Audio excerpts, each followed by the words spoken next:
10 yards, but he'll double down. That's what coaches do. Doesn't it seem insane? They double down. Seemed insane. Say they were right. Absolutely. Seemed insane to me. The Dallas Mavericks. Here we go.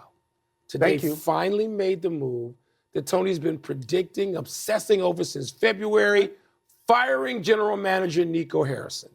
Fan chants of fire Nico, you can hear them. They rained down last night in a loss to Milwaukee, in which the Mavericks blew a 13-point lead to fall to 3-8. Their worst start in 7 years. Tone, you said Harrison's trade of Luka should lead to his firing. Yes. It has now. Is it justified? I'm sure you'll say it is. It is, yeah. But how do you feel about the timing? Well, let me get to the justification. Okay. Is it justified? It should have happened a long time ago. It's late. Okay, that's the worst trade I have ever seen in my life. There are many who would concur. Just a terrible, terrible trade. And by the way, where have you ever seen a hometown crowd chant for the firing of a GM? Like, they don't even know the names of GMs most of the time. Yeah, this is bad. That is amazing. That's Tony, an amazing thing. The home games are depressing. If you talk to people who were there in Dallas, they come away thinking, oh, my God, this was unpleasant. That's how bad it is. So let me go to the trade again. So he trades Luka Doncic.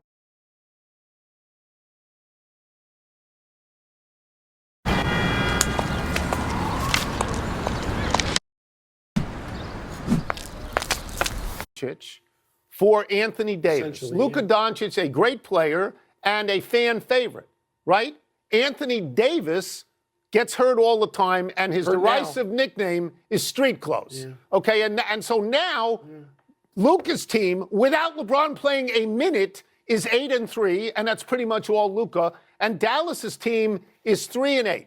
They're 3-8 at the moment. And the worst part for Dallas, for ownership, is that people have stopped going. They're being hurt in the pocketbook. So they had to do this, and they should have done this before. I feel bad because the trade is not a trade that any of us, it seems, would have made. I don't get to know Nico a little bit. Nico Harrison didn't do this by himself. And I'm not going to sit here and act like he did it by himself. The owner has to agree. Because I know better. The owner didn't just agree. The owner was involved, okay?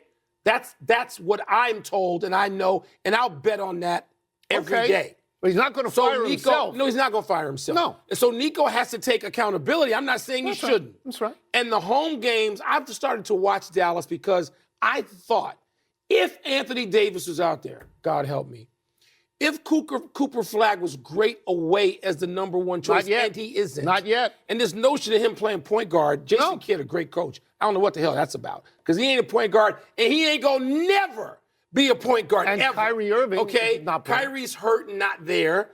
And all those players on that team, P.J. Washington, Derek Lively, they're all dependent on a playmaking guard, and that ain't Cooper Flagg. They had one. So it's doomed. They had two. They had two. They had two. Now they have none. Now they have none. And that trade hangs over that team and that building like a curtain. It does. It's terrible. It does. I just don't want to hear Nico being here. Where's the owner?